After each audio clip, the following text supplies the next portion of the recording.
Coming up in today's show, Goldman Sachs lowers the chance of a recession to 20%. Seth Klarman warns that everything bubble might still burst. China's reported GDP comes in lower than expected. Trouble at AT&T and Verizon. Tesla produces their first Cybertruck in Texas. And the one chart that should worry all stock investors. Welcome back to the Click Capital Daily Show and the start of the new week, everybody. I hope you had a great weekend. My name's Jared. I'm going to run you through all the most important news, data, and charts from the markets today. And a bit of a continuation in the theme from last week, weakness in the defensive sectors like healthcare, consumer defensive, and utilities, and strength in the tech with semis leading the way, and also a good performance from the financials today. And so the market's continuing this theme of the Goldilocks scenario, where stocks are pricing in inflation to continue lower, and the jobs market and the economy as a whole to keep holding up. And that's why we've got Goldman Sachs now saying there's a 20% chance the US economy enters a recession in the next 12 months. And that's because they have got confidence that bringing inflation down to an acceptable level will not require a recession. And we've still got a low unemployment rate with improving consumer sentiment. And that's why the stock market is excited about the prospect of a Goldilocks economy, one that resembles the fairy tale character's ideal porridge temperature, not too cold or not too hot, but rather just right. However, there's always two sides to the coin, and that's why we've got another billionaire investor, Seth Klarman, warning that the everything bubble might still burst and more banking disasters are on the way. He flagged the risk that further banking chaos as more troubled lenders are exposed, and he's warned against assuming the worst is over and government bailouts are guaranteed. He said we had a bubble, it was really a credit bubble that became an everything bubble with super low interest rates, at times zero rates, made capital easily available and incredibly cheap. That led to startup manias, SPACs, meme stocks, crypto, all kinds of speculative activity. He said he's not convinced that we've even begun to sort out that bubble. He did note the bubble did a pretty good job of collapsing last year, but emphasized that stocks have rebounded this year and entered a new bull market. And this guy does have a respectable track record. Some people have called him the next Warren Buffett, including Buffett himself, who has noted his credentials, so he's worth listening to. And so on this channel, I want to give you both bearish and bullish arguments and show you both sides of the coin, and so we can have a fair look at all the arguments out there, as it's never just straightforward when it comes to the economy and the markets. So the counter argument to a Goldilocks scenario is the war against inflation is a long way from being won. And that's because there's still troubling undercurrents in the economy, such as rising fuel prices, a clogged housing market, in addition to food inflation, which is still 5-6% and higher around the world. And so a lot of people's staples are still inflating at a much higher rate than the long-term average. However, the headline CPI is in a downtrend, and that's what's got the stock market so excited. It hasn't had a bump up yet, but like I was saying last week, if crude oil keeps trending up, then that's going to put some upward pressure on inflation, in my opinion. Another big risk out there to stock investors is, will the weakness in China spill over to the West? Same with Europe, which is already in a technical recession. We just got data out from China today, which we should always take with a big grain of salt, and that showed China's economy grew only 0.8% in the second quarter, down from 2.2% in the first quarter and by 6.3% from a year earlier. And a big part of their problem is their huge property market. One of the largest asset classes in the world, Chinese property, fell a whopping 28.1% in June from a year ago. That's an accelerating decline from May's 19.7%. And the sector accounts for a fifth of China's GDP. And because they overbuilt and created so much capacity that they couldn't fill, a lot of companies and the markets are dealing with that overhang and a huge amount of debt to work through the system. And their problems are already showing up in a huge unemployment rate amongst their young, with it just hitting a new record high of 21.3% in the second quarter for 16 to 24-year-olds. In other news out today, AT&T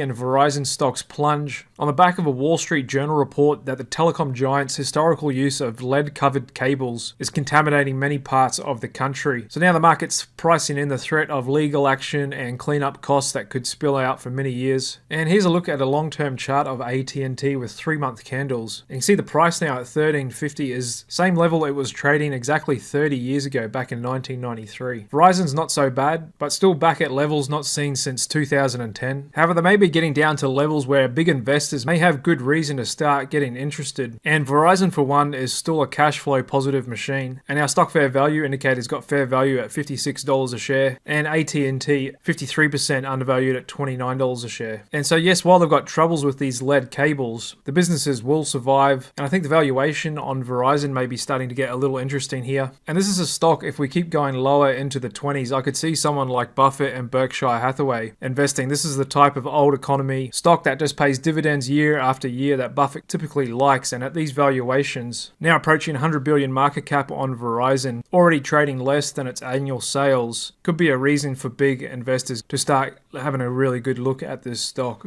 Another news out today, Tesla reveals its first production line Cybertruck out of Austin, Texas. And if you've been watching my channel, you know I've been hinting at this for the past month or two, that they were due to come out with this shortly, and this should get the market excited and should be another strong revenue line for the company, as it is a very unique product with already a lot of online buzz about it. And the market seemed to like it, marking up Tesla's shares 3.2% today, the winner out of all mega cap techs, currently trading just over $2.90 a share, marking a new year-to-date high, and we're just coming up to that big $300 resistance zone where we've seen price of Tesla turn before. So I'm pretty sure that'll act as a magnet, as I've been saying the last few weeks. We may get a bit of a consolidation or pullback from there. We've also got Tesla earnings coming out on Wednesday, with analysts expecting them to come in just under 80 cents per share in earnings. And remember, the last Q2 delivery numbers beat as well, coming in with 460,000 deliveries. So I'd expect them to come through with good numbers, and we could easily be trading north of 300 come Wednesday afternoon. We've also got two interesting charts for you today that should worry all stock investors, including myself. And that's from Hussman Strategic Advisors. And so their equity risk premium model looks at the valuations of stocks versus treasury bonds and models what the expected 10-year S&P 500 total return in excess of treasury bonds should be. And right now this model is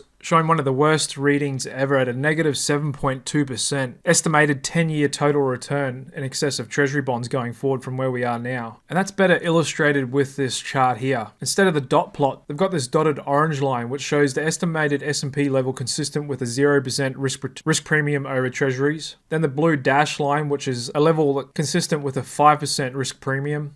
And then the green line, which is a level consistent with a 10% premium. And then we've got the S&P 500 in the dark blue line. So basically, when the S&P 500 is above the dashed orange line, then stocks are expected to underperform bonds going forward over the next 10-20 years. And then when the S&P 500 is underneath the green line, stocks are expected to outperform stocks over the next 10-20 years. And this model has been pretty good looking back through history. On both sides of the equation, we can see when we're really under this green line, then going forward 10-20 years is pretty good return. And the last big dip it was under was back in the 74 sell-off. And going into that late 70s, early 80s, stocks were really undervalued relative to bonds. They eventually caught up and went well above in 2000, and they went below in the GFC. It was the last time they've been below this model where they're expected to outperform. So where we are now is one of the biggest gaps where the market currently is to where you could say is a fair value around that dash blue line. This is a similar gap to back in 2000 and back in 1929 before we had that big crash. So it's pretty scary to think that even the estimated S&P 500 level consistent with a 0% risk premium over treasury bonds for the next 10-20 years is somewhere around 2,700 on the S&P 500. So we closed today a bit over 4,500. And according to this model, for the S&P to outperform bonds by 10% a year over the next decade, the S&P 500 would have to be back at 1650. So once again, this is just another chart and data point that points to the likelihood of weak returns in the stock market going forward the next 10 years. And I'm not a perma bear, and I hate to be negative and pessimistic, but I can't ignore this data. And that's why I'm sharing it with you guys as well, as I thought you may find that interesting. And this doesn't guarantee that the stock market will underperform the next 3 months, 3 years, or whatever. And maybe it is different this time because of the Fed put started in 2008 back here that makes stock market structurally more and persistently valued than bonds going forward. Nobody truly knows. However, if that were the case, then this time would truly be different. Okay, over to economic data today. There wasn't too much released today. Just the New York Empire State Manufacturing Index came in a bit better than expected. The big one we'll be watching tomorrow will be retail sales year-over-year growth, expected to come in at 1.6%. And later on this week, Wednesday, we've got building permits, which was surprisingly strong last month. Then we'll be looking at the weekly initial jobless claims on Thursday, and we've got a bunch of PMIs coming out on Monday next week. Fed Fund futures are pricing in a near certainty the Fed will hike later on this month, but only 11.9% chance they'll hike again in September. No surprise where the fear and greed index is still stuck in the extreme greed zone. Quiet start to the week in the options market as usual, a little over 35 million contracts traded and another huge 60% of them calls. Looking at the earnings calendar today, wasn't too many large caps reporting today. However, tomorrow we've got Bank of America, Morgan Stanley, Goldman Sachs, Charles Schwab, and a few other banks we'll be looking at. Then the big ones Wednesday with Tesla, Netflix. We'll also get a look at IBM and Las Vegas Sands. Going into Thursday, we've got Taiwan Semiconductor Semiconductor, Johnson & Johnson, then finishing out the week with American Express. Okay, into the charts, and same old price action, slowly grinding higher here on the SP 500 and the Nasdaq as well. And another good performance from the smalls today, with the Russell up over 1% and microcaps up 1.6. International stock indices pulled back a little bit, got a little jump in the VIX 9-day, and breadth is still holding up pretty well, 77% of stocks above their 20-day average, and we actually just got a breakout on the amount of Nasdaq stocks making new highs at 128 today. And just taking you out to a weekly chart on the Nasdaq new highs, that has been trending higher the last month or so, same with the NYSE, but we need to see that keep ticking a lot higher before we get into a really widespread bull market. Let's look at growth versus defensive sectors. Made another new year-to-date high, and there's smalls versus bigs still defending their 50-day VWAP. Credit spreads continue to get more optimistic, with high-yield bonds still uptrending versus treasuries. Got the 10-year government bond yield at 380. Dollar looks to be trying to find support here in these technically oversold levels, and Bitcoin seems to be drifting away from this breakout level.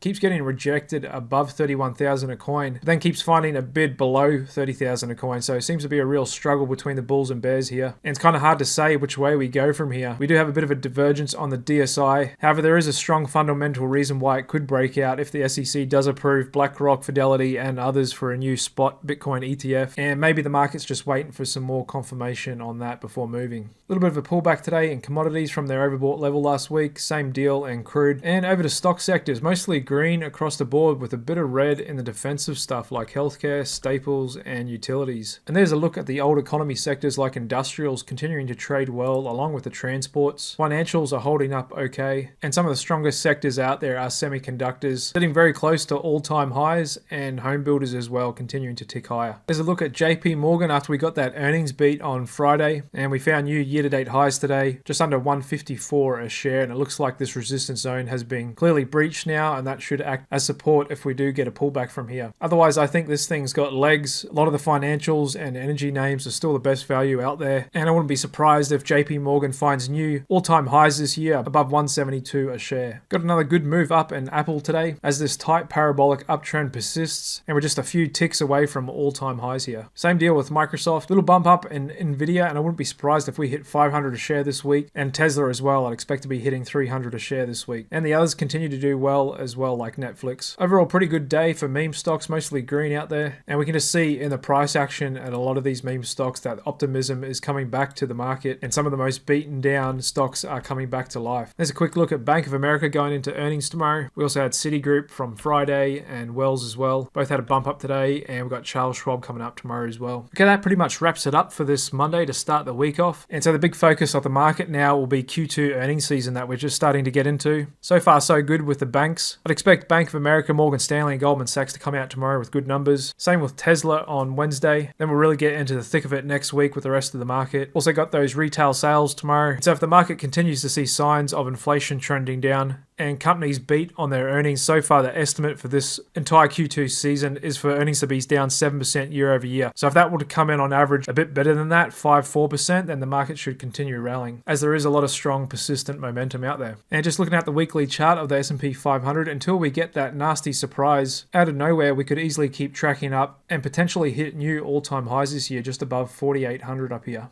And that could potentially set up the scenario for an epic double top in the market. However, for that to happen, we'd need to see inflation to tick back up, or unemployment to tick up, or some other unknown surprise come out of somewhere. But until then, we'll keep following the price action first and foremost. Okay, thanks for tuning in with Click Capital again, and I hope to see you again tomorrow. Cheers.